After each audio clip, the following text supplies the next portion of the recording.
Tudo bem com você? Uma coisa, você trabalhador e trabalhadora, conhece muito bem em relação ao Bolsonaro.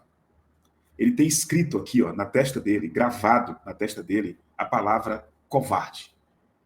E a gente vai mostrar para você, agora, nesse vídeo, alguns fatos que comprovam, que fortalecem essa ideia. Por favor, preste atenção para um detalhe importante. Quando o Bolsonaro venceu as eleições e governou de 19 a 22, nós do campo progressista, nós da esquerda, sempre falamos: esse é um governo dos militares, não é um governo civil. Isso porque Bolsonaro é um militar, o vice Mourão é um militar, grande parte dos cargos mais importantes do governo dele foram ocupados por militares, ou da ativa ou aposentados. Então era um governo militar. Então o caos foi militar. Os erros foram dos militares. É claro que a gente não pode, para ser honesto, colocar todos os militares, 100% das três forças, como apoiadores dessa tragédia. Não dá para colocar. Mas os militares, aqueles que não aceitavam, se calaram. Foram pouquíssimos que disseram uma coisa ou outra. E aquele que disse, que fez uma crítica mais forte, entrou no governo nos primeiros meses. Depois que saiu, resolveu criticar. Portanto, era um governo militar. Um outro segundo ponto que é muito importante. Os militares que abraçaram esse projeto da extrema-direita conhecem e conheciam o Bolsonaro.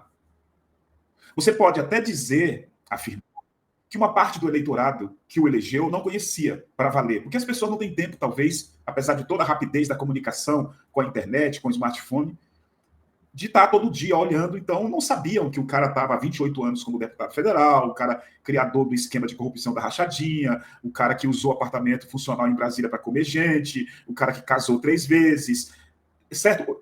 Isso talvez as pessoas, em geral, não conheciam. Não conheciam. Mas os militares conheciam. Mesmo porque o próprio Bolsonaro fazia questão de apresentar tudo isso que eu acabei de colocar. Nas redes sociais dele, nas entrevistas que deu. Nós mostramos hoje um corte de uma entrevista que ele deu na década de 90, ameaçando matar o Fernando Henrique Cardoso, que era o presidente da República na época. Então as pessoas, em geral, conheciam, mas as Forças Armadas, Exército, Marinha e Aeronáutica, conheciam profundamente o Bolsonaro. O Jarbas Passarinho, que era um tenente-coronel, vocês lembram do Jarbas Passarinho? Ele foi ministro do Trabalho, da Educação e da Previdência. Em 2011, ele criticou o Bolsonaro. Ele chamou o Bolsonaro de mau militar.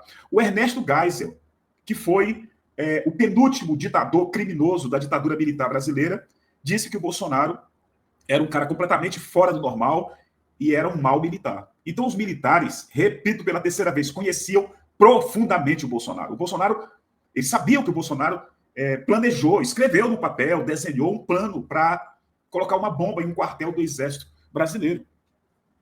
Mesmo assim, sabendo da ligação dele com os milicianos, com o esquema de corrupção da rachadinha, e por aí vai, mesmo assim eles abraçaram o projeto. E por isso que precisam de punição para valer. Pois bem, governaram o país, junto com Bolsonaro, quase destruíram as políticas sociais, que são importantes para que o povo não morra de fome.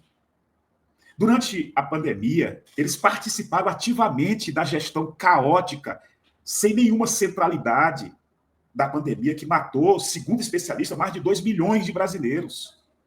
Mais de 2 milhões de brasileiros. Ah, Gilbert, o número oficial é 710. Multiplica por 3, segundo especialistas. Mesmo assim, General Pazuello e vários outros, Mourão, o Heleno, Walter Braga Neto, para citar apenas esses que a gente lembra de cabeça, continuaram agarrados na mamata do Estado para apoiar esse cara.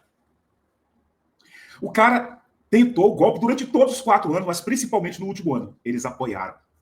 Com uma exceção aqui e outra ali. Apoiaram. O cara planejou assassinar o presidente eleito, o vice-presidente eleito, uma autoridade do Supremo. Eles apoiaram, a maioria abraçaram o projeto assassino. Tentaram o golpe do dia 8 de janeiro, abraçaram, continuaram apoiando. E agora, sabe qual é o plano do Bolsonaro para se livrar da cadeia? Ele foi indiciado ontem. o Gonê disse que agora, em 2025, ele adiou de novo. Pode denunciá-lo ou não? É a PGR que tem essa prerrogativa. Então, ele foi indiciado ontem, mas disse que vai lutar na Procuradoria-Geral da República. E sabe o que ele vai dizer? Que o golpe não era dele, Bolsonaro. O golpe era, sim, dos militares. O Bolsonaro, gente, está traindo os militares que o apoiaram. E eu acho pouco. Eu acho muito pouco. O Bolsonaro está deixando, como sempre, por isso, o covarde. É próprio do Bolsonaro. Ele usa esses imbecis, desses oficiais da Marinha, do Exército, da Aeronáutica, principalmente da Marinha, usa esses otários e agora está dizendo, em conversas com os aliados, segundo uma matéria que eu estou lendo aqui na tua frente, que está lá no Diário do Centro do Mundo, ele vai culpar os militares. Ele não é golpista. Os militares, sim. O plano de Bolsonaro e aliados para escapar da prisão após tentativa de golpe. Nos bastidores, aliados de Bolsonaro planejam sustentar a tese de que o ex-presidente jamais autorizou qualquer tentativa de golpe, conforme informações da colunista Manu Gaspar. A narrativa bolsonarista argumenta que Bolsonaro enfrentou forte pressão de oficiais de alta patente, como o general Mário Fernandes, que chegou aí ao Palácio do Planalto para defender a ideia de um golpe. Mesmo assim, Bolsonaro teria resistido, olha bem, e ao término de seu mandato embarcou para os Estados Unidos, evitando se envolver diretamente. Então, não era um golpe do Bolsonaro, e sim dos militares. Eu acho pouco, bando de otário. Bando de otários. Eu acho muito pouco. Tá aí. Agora, talvez, esses golpistas militares se afastem de vez desse miliciano. Comente e compartilhe muito. Muito obrigado e até o próximo vídeo.